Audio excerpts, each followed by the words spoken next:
Greetings, fellow scribes! Welcome back to the archive. It is time once again for a Tales from the Archive.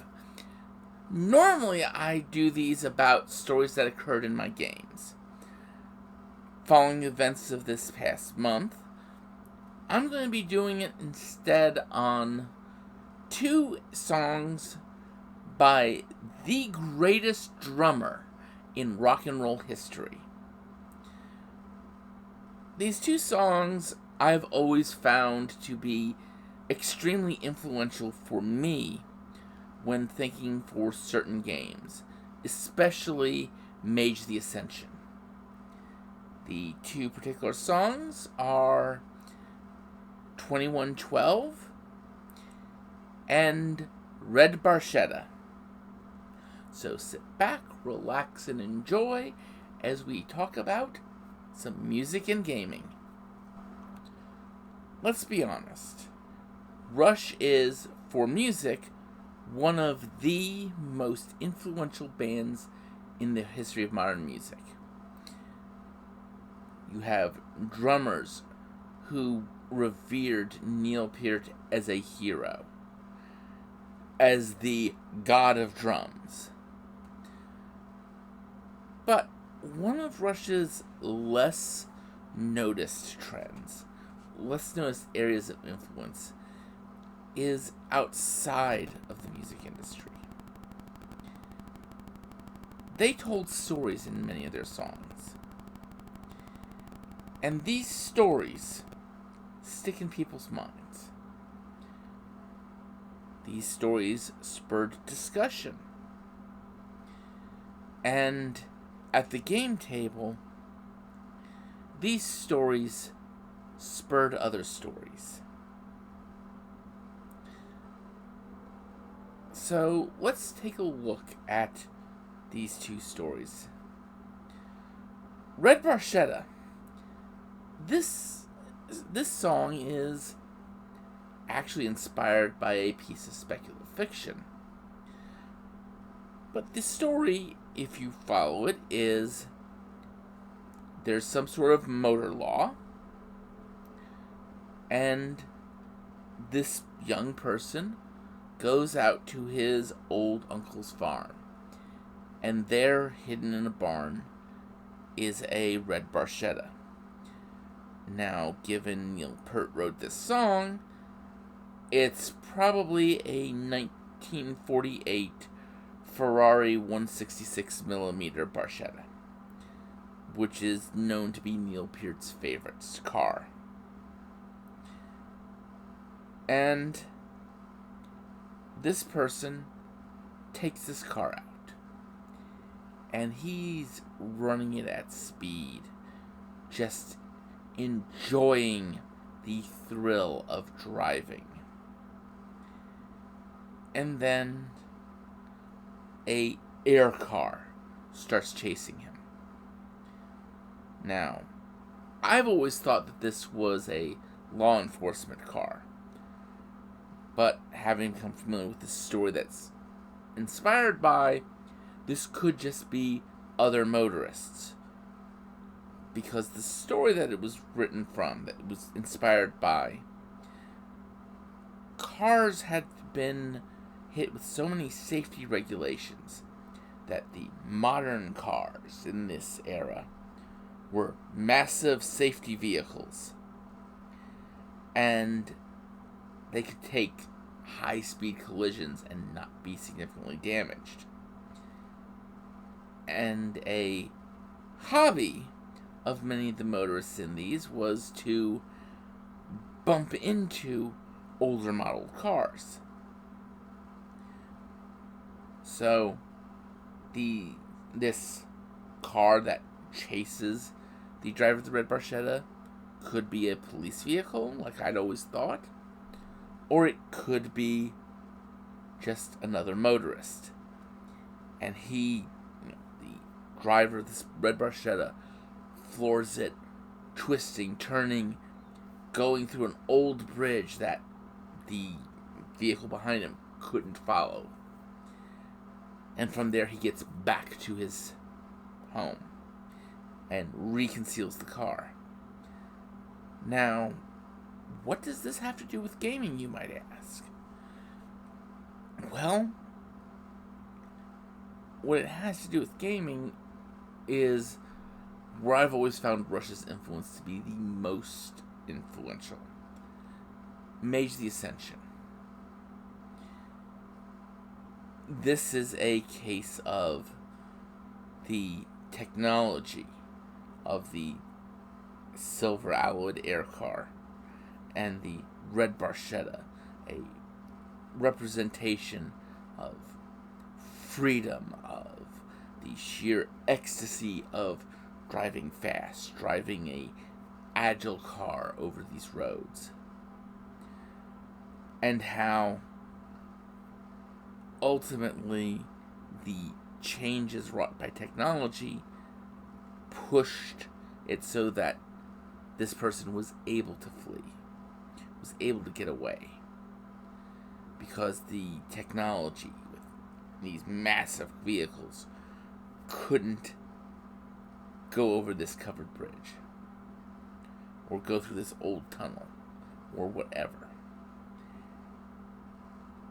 And that was a significant deal for me. That's the constant struggle between passion and freedom and technology, which follows into the other greatly influential song,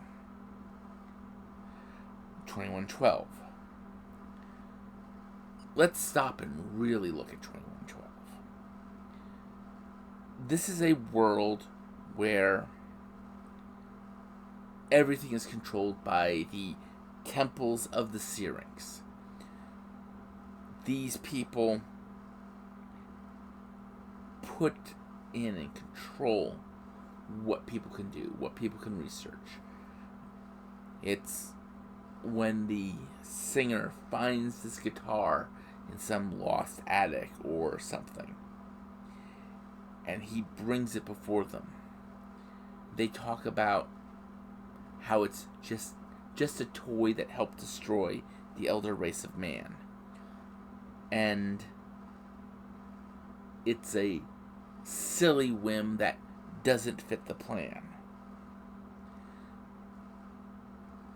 Again, getting into Mage, looking at Mage, this almost sounds like the technocracy itself, talking about how anything that isn't meeting their timeline isn't fitting the plan.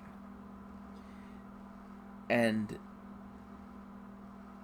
this whole concept, again, gets down to art, creativity, passion, in the case of the musician, versus control, rigidity, existence being strictly, precisely dictated by the priests of the temples of the Syrinx.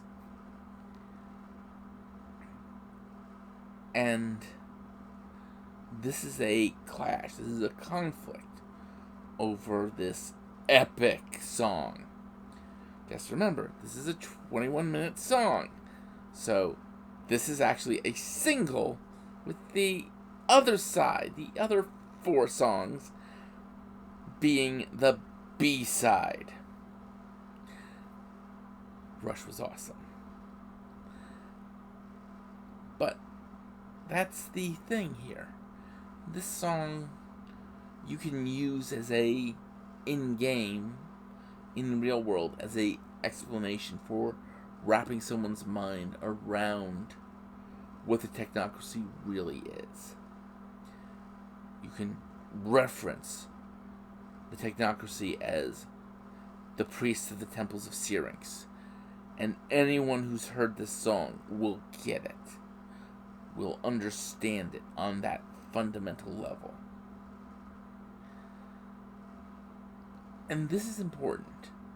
Rush created these symbols in our minds. And these symbols are what we can use as storytelling methods.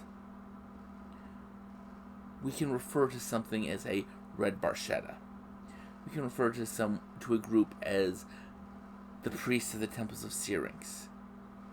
And those are conveyed through. And this is something we all have to remember. We all have to pay attention to the sources of our symbols. Because the sources of our symbols help us tell our stories better. Now, before I wrap up, I just want to say, recently, at the time I recorded this video, Neil Peart had passed. He had passed about a month before I recorded this video. And for me, Rush and Neil Peart were so influential for my storytelling, for my gaming, that I could not really let this go without saying something. So, for me, this is a tribute to the passing of one of my heroes. Not his drumming, but his storytelling and his lyric writing. Because Neil Peart wrote most of Rush's music. The lyrics, at least. So, without him, many of the greatest songs, Subdivisions, Red Barchetta, 2112, all of those would never have happened. So, this is my way of paying tribute to the legend that was Neil Peart. I thank you for your time on this, and till next time, I'd like you all to remember to have fun and keep gaming.